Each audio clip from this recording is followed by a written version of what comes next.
Welcome to the Vineet Loya Show. The goal of this podcast is to share the knowledge and wisdom I accumulated from various sources, such as listening to amazing podcasts, or watching creative videos, TV shows, and movies, or reading insightful books, or having meaningful conversation with people in real life. I hope you enjoyed this episode as much as I did while creating it.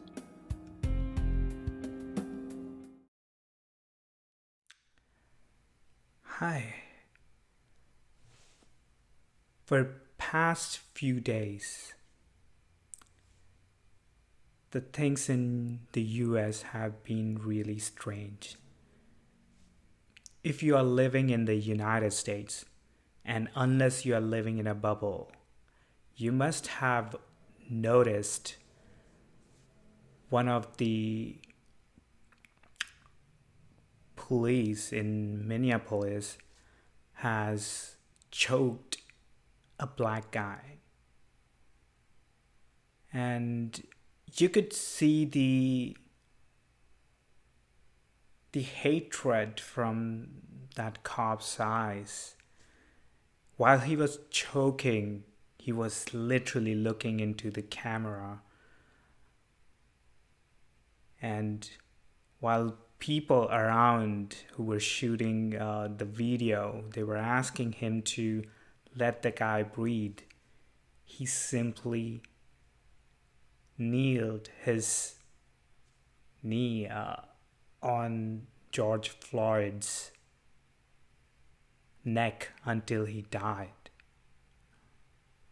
It's complicated when it comes down to the racism in United States. There is a long history of racism in United States, and especially systematic racism, even though social racism has taken a back seat where people are not technically discriminatory in day-to-day life, or they show as if they are not. But there is a systematic racism and subconscious racism in a lot of people here. And that comes from this us and them mentality. Because we all evolved with this us and them mentality.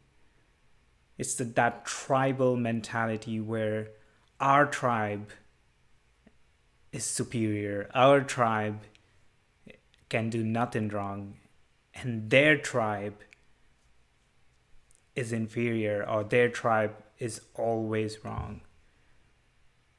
And over the years, that definition of that tribe has changed and evolved for sure. See, the point I'm trying to make is there has been us versus them mentality throughout our evolution. Like, we as a human tribe versus the nature that pushed us into this industrial revolution, getting power over the nature instead of symbiotically working with nature, to the extent that we are facing this climate crisis right now because we don't value nature anymore, and we just use nature as something to gain power over. So that's the same us versus them mentality. And then when it comes to a little lesser scale, like when it comes to a scale of a country, then the us versus them mentality is nationalist versus immigrants. And then when it comes down to a different tribes, depending on what people believe in, if people believe that they are from a particular religion, they still have that us versus them mentality. If they believe that they are from a specific political background, still have us and them mentality. In India, people have this casteism belief system, where it's similar to the divisions in the world we have today, but just to kind of give you an overview, the world is in today's timeline is classified based on the amount of money you have. So that's the class system. So it doesn't matter how you accumulated that money. It could be that randomly you were born into a rich family and there you go, you're still a higher class. Or it could be that you committed all the illegal businesses or whatnot to gain that money. And in a way, you're still treated as a high class.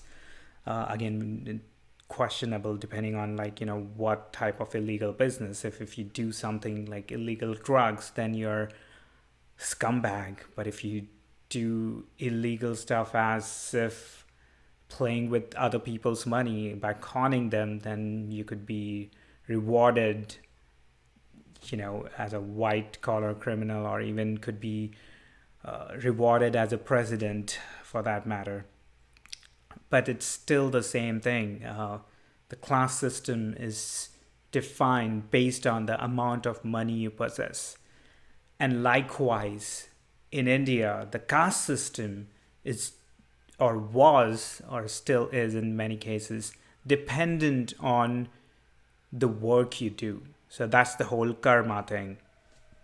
Karma itself means that the actions you take in day-to-day life, the work you do. So caste system evolved around that. So depending on the type of work you do, you're classified into a specific caste. Today we call it as professionals or entrepreneurs or worker class, because they earn less money. But that's what caste system used to be. It was dependent on your action. But over the years, we evolved into class system, which is dependent on the amount of money you have. So it's in India, people differentiate based on the internal beliefs, and in US, people differentiate based on the exterior features. And to be honest, both are worse. First of all, differentiating any tribe, you name it, based on caste, based on class, based on religion, based on race, based on politics. When one tribe starts differentiating others, there always will be division. And that division is open for exploitation by people in power, people who have control over this organization of, say, religion, of organization, of government, of organization, of you name it. But in all the cases, the division comes with the abuse of power. It's okay to classify based on one's race, because that could be empowering to some people. It becomes corrupted when that is abused by extremists, So when somebody in power and control starts saying that because I'm from this particular race, I'm superior than any other race, that's when things get crazy. And likewise, the same thing goes with the religion as well. When you believe into something, that's fine. Keep your beliefs to yourself. I don't believe in any God, but I don't force my beliefs on anybody else. Unlike that, most of the religion try to spread their religious belief. And the whole reason is because the more number of blind followers, I guess, the people in power can abuse based on people's belief. So racism is based on how people look from outside. Religion is based on how people believe from inside. And likewise, the class system is how much money everyone have, right? But I don't have problem with people who earn their way into a specific class per se, or who become rich. I have problem with people who lobby within governments to draft laws in their favor and then become rich. Personally, I admire Oprah or J.K. Rowling, who are self-made billionaire, and they became billionaire based on their artistic expression and everything they bring in this world.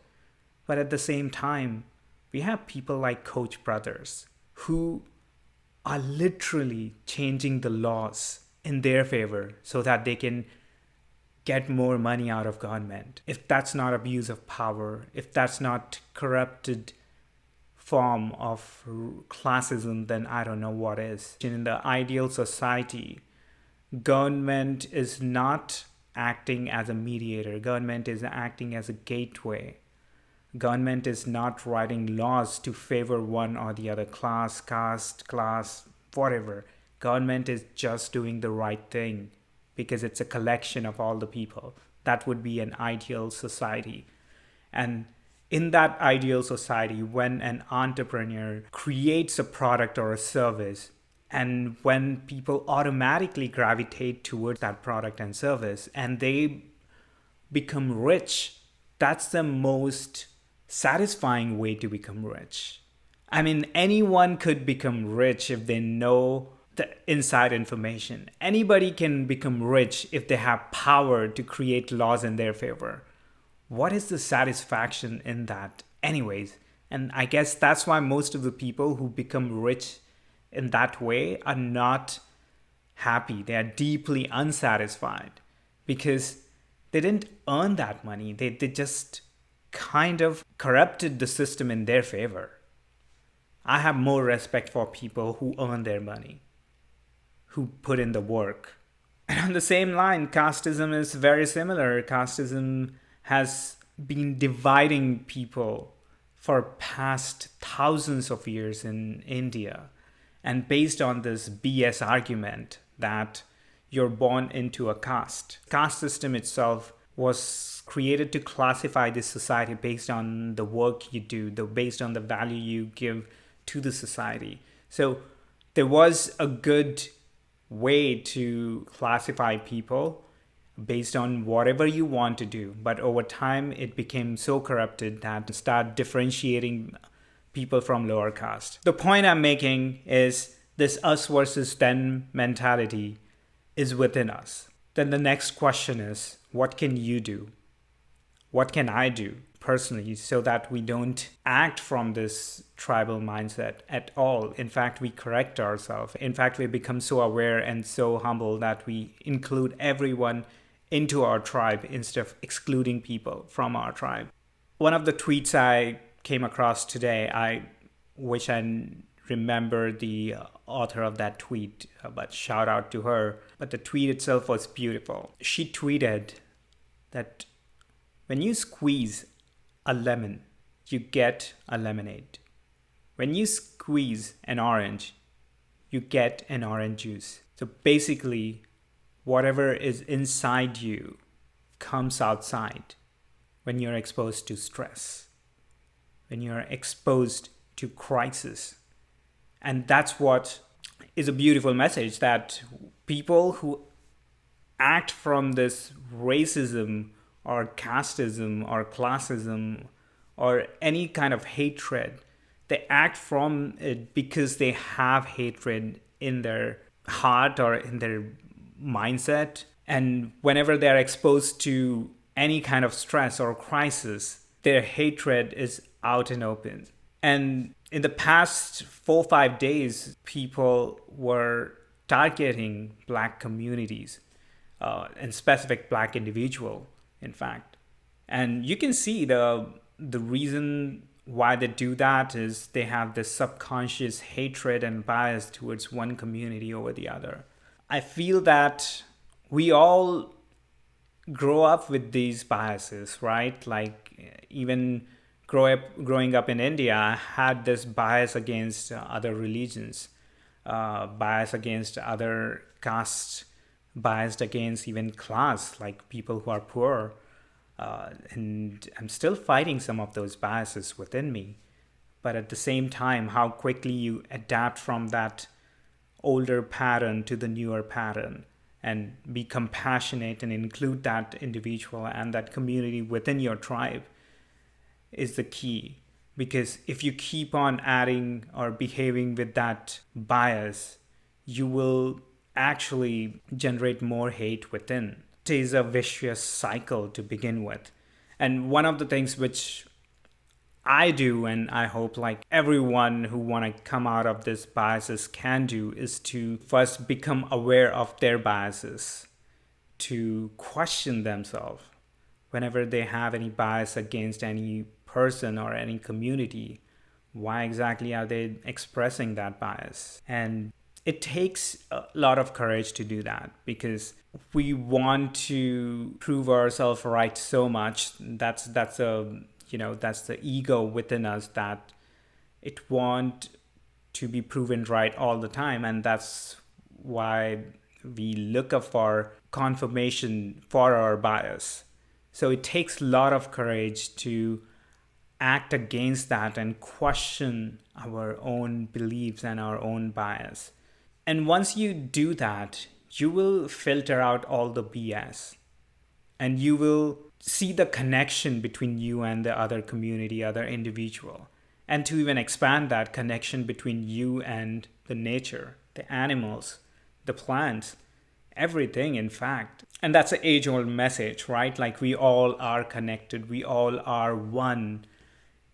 And it's very hard to describe the feeling unless you experienced it. I have experienced it to various degrees in various altered states, in meditation, in psychedelics, in sensory deprivations. So that experience or the feeling of oneness would be the bridge between you and the others, us versus them. There are extremes on all sides.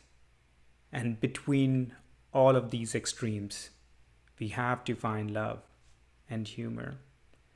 Because I feel that these are the only things which can heal some of these divisions, and which will make the life worth living.